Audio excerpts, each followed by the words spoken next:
Hello everybody, welcome back to another episode of Slow Customs. And today's episode will be on Mammoth, the U1 Garrett. Now, sorry for the quality of the video. I have to have this zoomed out a little bit more than I usually would, just so I'm able to fit Mammoth in here, because he's just really big. Anyway, so let's get into like the character of Mammoth first before the custom. I'm trying something different. So Mammoth is obviously based off the U1 Garrett, the only one of its class. And I made Mammoth just because I always wanted to make the U1 Garrett after seeing a video a long time ago of a OC that someone had made called Peacock. It's the same engine, but Mammoth is just another universe engine, basically. So that's what inspired me to make Mammoth in like a wooden scale, well, kind of, a wooden form. So yeah, let's start at the front here. We'll get to the wheels last and all that, so kind of turn him here. So the face for Mammoth is a 2012 gator face. I would have liked to use maybe something different. There could be some other good face out there, but it's the only rectangle face that I had on hand that actually looked decent. So, like, if you put him up next to Gator, there's definitely some similarities. But I don't plan to have him next to Gator, so I honestly think I'll be fine. So that's just his face. Red buffer being pretty simple. This front water tank, I believe it is, that's just, cardboard.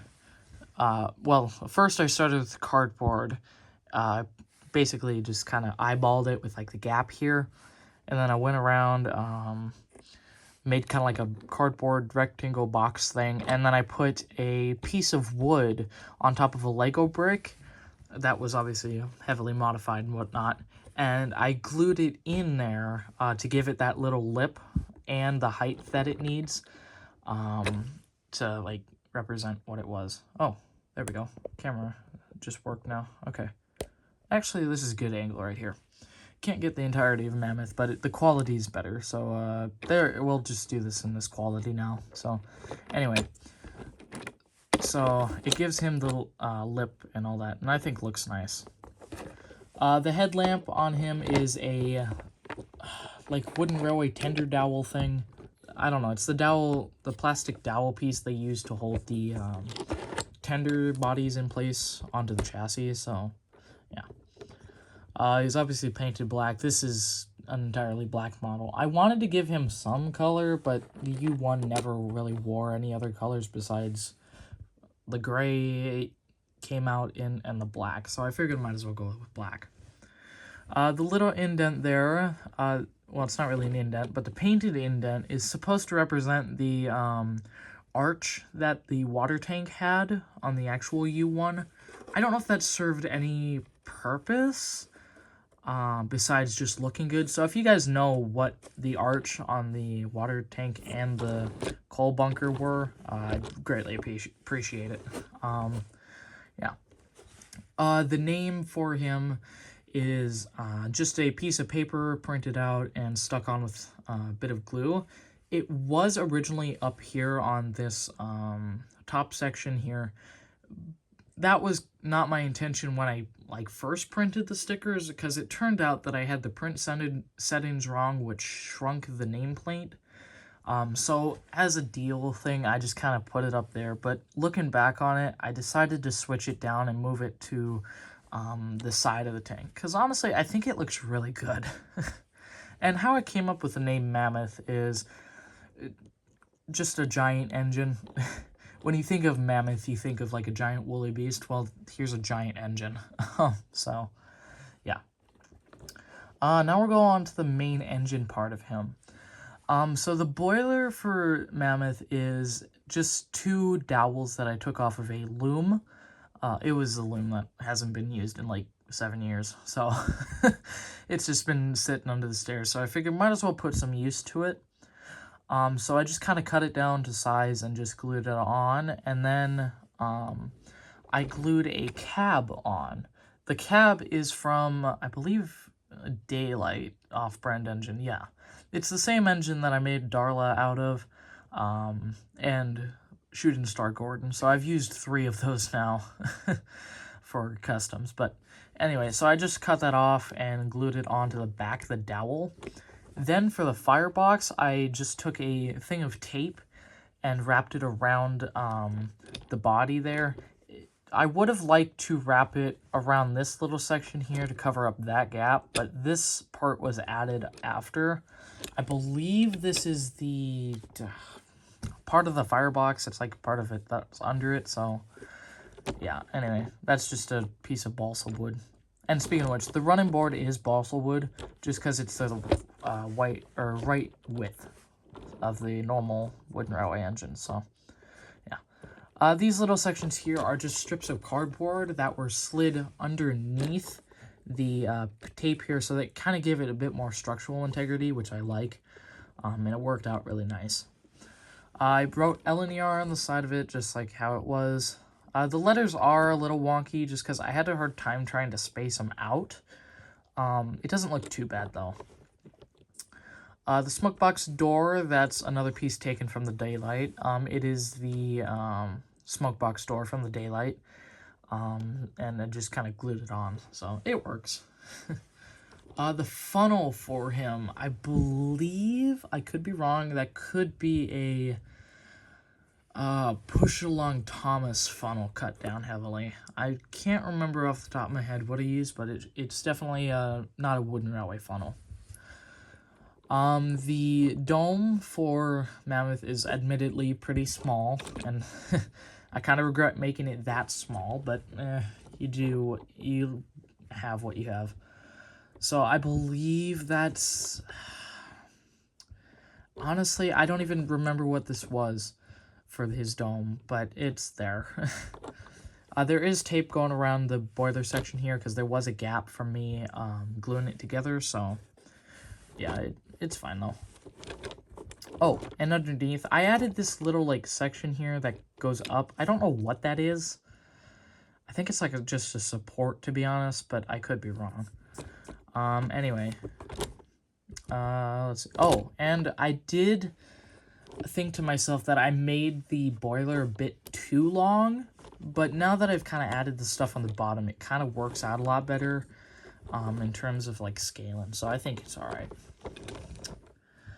Back here at his coal bunker, I gave him his original number instead of the 96666 that British Rail gave him after nationalization, just because I felt like it'd be nicer to have that number instead of a bunch of 6s and 1 9.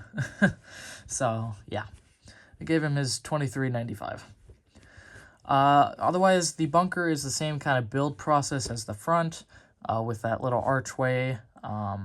Only this was different in terms of like build, as I had to have a section going into the cab here, and you can really see that. It's just like, it's just another piece of wood, and then I grabbed an original piece from the front, because I had to cut that one down, and put it at the back. That way it still gave it the lip that it has on the actual, or that it had, while keeping this long bit here attached to the cab. And the cab is a little inaccurate too, as there wasn't an indent there. But I don't think it matters too much. The back, it's really simple. It's just red buffer beam, to be honest. I could probably touch up some of the black paint now that I look at it. Anyway, for the chassis, or like the wheels are taken off of a off-brand high-speed passenger engine thing. I don't know, there was 2 of them that I had. So I just took the wheels off, and I believe on the one on the front, actually, I had to take off and swap, because I couldn't have 2 opposite facing magnets. Yeah, this is the one that I took off and flipped the magnet.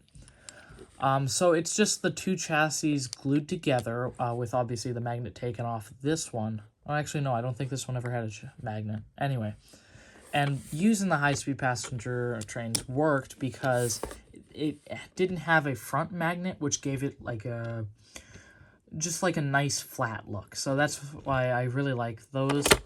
But yeah, all I did was take a piece of cardboard, put put it in between the two to give the wheels a good space. And then just kind of glued it together. So that one's the front. The back is the same kind of build. How, you can probably see it there, how he's connected to the chassis by, I believe these are screws? No, these were the original pins that actually came from the high-speed passenger trains when I took the wheels out. So I put one in the front and then one in the back. They are glued in, so they won't move unless you like really force them to move. So that's really good. Here I tried to put them in, let me see. Yeah, I tried to originally put them in this hole on the chassis to give it a little bit more kind of like back turnage, but honestly, it looks a bit better when it's the front that stays relatively in the same spot. So yeah, and he does go around corners, only it's really cursed. Let me see if I can zoom out a little bit. There we go. So yeah, he will go around corners. I mean, it's a 360 rotation. It does clear the firebox thing, so yeah, it does look really cursed. And I figured out that sideways, like this, he can span over 6 pieces of track, including the ones under his wheels. So it is definitely, definitely a really cursed engine, but I don't plan to have him go on corners too much, so I really think that the large wheels and the overall just build of him is perfect. So yeah, one of my favorites by far. And I do believe that this is my 5th Garrett. Yeah. He is probably the longest engine that I've made because he is like 1/16 longer than Klaus. And Klaus is pretty long. So yeah, he's definitely not the longest custom. That goes to Big Mickey, but definitely one of my biggest or longest locomotive customs. So yeah, I don't know if you'll see him too much in the series, but I am writing a kind of like buried truck style story called Murdoch on the Monster, or sorry, Murdoch and the Mammoth. So it's basically a book that deals with Mammoth and all that. So yeah, so that's gonna be my custom Mammoth. I'm really proud with how he turned out. I love the Garrett so much, and I'm so glad I'm able to finally make it. So I think for the engine shot, I'll zoom out a bit more so you guys can see him a bit better. But yeah, I hope you guys enjoyed this one. I don't know when the next custom video is coming out, or the next video period, but it's probably going to be an audiobook. Well, not like an audiobook, but like an audio story. So stay tuned for that. Anyway, I'll be like, oh, goodness. Sorry about that. I hope you guys enjoyed this video, and I'll see you in the next one. Goodbye.